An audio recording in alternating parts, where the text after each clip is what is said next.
ദൈവത്തിൻ്റെ അതിപരിശുദ്ധ നാമം മഹത്വപ്പെടുമാറാകട്ടെ. ഈ നല്ല പ്രഭാതത്തെ ഓർത്ത് ദൈവത്തെ സ്തുതിക്കുന്നു. ഇന്ന് പകലും പ്രാർത്ഥനയോടെ ദൈവവചനം ചിന്തിക്കേണ്ടതിന് ഒരവസരം കൂടെ ദൈവം നമുക്ക് നൽകി തന്നല്ലോ. ദൈവത്തിൻ്റെ വിശ്വസ്തത വലുതാണ്. ഈ രാവിലെയുള്ള ചിന്തയ്ക്ക് വേണ്ടി അപ്പോസ്തലപ്രവൃത്തി 27-ാം അധ്യായം 20-ാം വാക്യം വായിക്കുന്നു. അപ്പോസ്തലപ്രവൃത്തി 27-ാം അധ്യായം 20-ാം വാക്യം. വളരെ നാളായിട്ട് സൂര്യനെയോ നക്ഷത്രങ്ങളെയോ കാണാതെയും വല്ലാത്ത കൊടുങ്കാറ്റടിച്ചും കൊണ്ട് ഇരിക്കയാൽ ഞങ്ങൾ രക്ഷപ്പെടും എന്നുള്ള ആശയൊക്കെയും അറ്റുപോയി. പ്രിയരെ, ഈ തിരുവചനത്തിൻ്റെ നന്മ പ്രാപിക്കേണ്ടതിന് ദൈവം നമ്മെ സഹായിക്കുകയും ദൈവം നമ്മോട് കരുണ കാണിക്കുകയും ചെയ്യട്ടെ.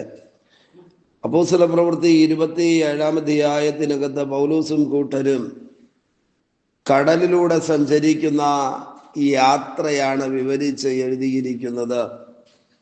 പ്രതികൂലങ്ങളും ക്ലേശങ്ങളും നിറഞ്ഞൊരു യാത്ര. കൊടുങ്കാറ്റ് പടകിന് നേരെ അടിച്ചു കയറിയിട്ട് ഒരു സ്റ്റെപ്പ് പോലും മുൻപോട്ട് പോകുവാൻ കഴിയാത്ത നിലയിൽ യാത്ര ദുസ്സഹമായി മാറുവാനിടയായി തീർന്നു. തിരുവചനം വായിക്കുമ്പോൾ അതിനകത്ത് എഴുതിയിരിക്കുന്നത് 14 ദിവസം ആഹാരം കഴിക്കുവാൻ കഴിയാതെ, ഇരുളും പ്രകാശവും തിരിച്ചറിയുവാൻ കഴിയാതെ, കയ്യിലുണ്ടായിരുന്നതെല്ലാം കടലിലേക്ക് വാരി എറിഞ്ഞ് ആശയറ്റുപോയ ഒരു കൂട്ടം.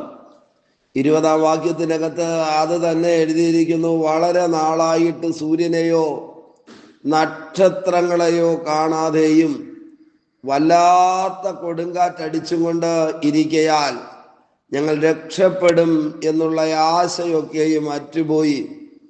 ഇന്ന് പ്രഭാതത്തിൽ ജീവിതയാത്രയിൽ രക്ഷപ്പെടുമെന്നുള്ള ആശയറ്റുപോയ ആരെങ്കിലും ഈ സന്ദേശം കേൾക്കുന്നെങ്കിൽ, കുഞ്ഞുങ്ങളെക്കുറിച്ച്, ഭാവിയെക്കുറിച്ച് ആശയറ്റുപോയവർ, ഉപജീവനമാർഗത്തെക്കുറിച്ച് ആശയറ്റുപോയവർ ആരെങ്കിലും ഈ ദൈവവചനം കേൾക്കുന്നെങ്കിൽ ഞങ്ങൾ ഉറപ്പോടെ പറയാം, ഈ പ്രതിസന്ധികളുടെ നടുവിൽ, പ്രശ്നങ്ങളുടെ നടുവിൽ, പ്രതികൂലങ്ങളുടെ നടുവിൽ പ്രവർത്തിക്കാൻ കരുത്തുള്ളൊരു ദൈവമുണ്ട്. സൂര്യനില്ല, നക്ഷത്രങ്ങളില്ല. സൂര്യനും നക്ഷത്രവും ഇല്ലാതിരുന്നാൽ എന്താ അവസ്ഥ? എപ്പോഴും ഇരുളിൻ്റെ അനുഭവം. രാത്രിയും പകലും തിരിച്ചറിയുവാൻ കഴിയുന്നില്ല. ഇരുളിലൂടെ കടന്നു പോകുന്നവർ ആരെങ്കിലും ഇന്ന് പ്രഭാതത്തിലുണ്ടോ? ആ ഇരുളിനെ നീതി സൂര്യൻ പകലാക്കി മാറ്റാനായി പോകുക. ആമേൻ. മാത്രമല്ല, കൊടുങ്കാറ്റ് അടിച്ചു കയറിക്കൊണ്ടിരിക്കുന്നു. എത്ര ഭയാനകമായ അനുഭവമാണ് എന്ന് നാം തിരിച്ചറിയണം. കൊടുങ്കാറ്റെന്നല്ല, വല്ലാത്ത കൊടുങ്കാറ്റ് അടിച്ചുകൊണ്ടിരിക്കുന്നു. ഇതിത്രയുമായപ്പോൾ പടകിനകത്തുള്ള ആമേൻ പടയാളികൾ ഉൾപ്പെടെയുള്ളവർ അതിനകത്തുണ്ട്. രക്ഷപ്പെടാമെന്നുള്ള ആശ അറ്റുപോയി.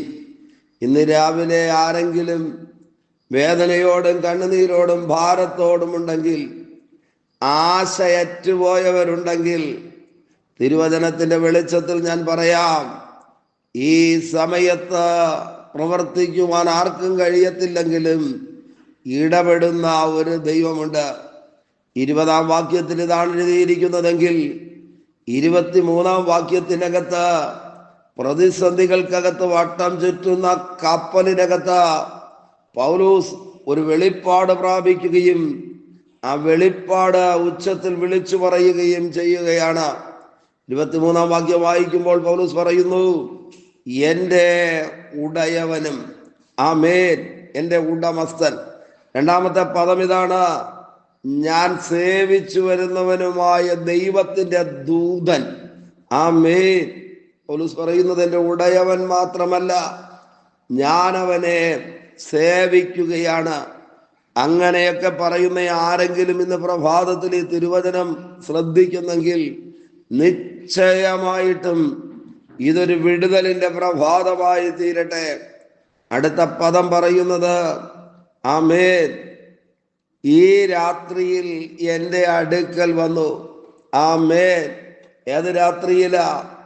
നക്ഷത്രങ്ങളില്ല, സൂര്യനില്ല, ജീവിക്കാമെന്നുള്ള ആശയറ്റുപോയി വല്ലാത്ത കൊടുങ്കാറ്റടിച്ച് പ്രതിസന്ധികൾക്കകത്ത് കിടക്കുമ്പോൾ ദൈവം ഭക്തനെ മറന്നുപോയില്ല. ദൈവം പ്രാർത്ഥിക്കുന്നവനെ മറന്നില്ല. ദൈവം തൻ്റെ പൗലോസിനെ മറന്നില്ല. പ്രതികൂലങ്ങളുടെ നടുവിൽ ആവലാതിയോടെ ആരെങ്കിലും ഈ സന്ദേശം കേൾക്കുന്നെങ്കിൽ തിരിച്ചറിയുക, ദൈവം മറക്കാത്ത ദൈവമാണ്.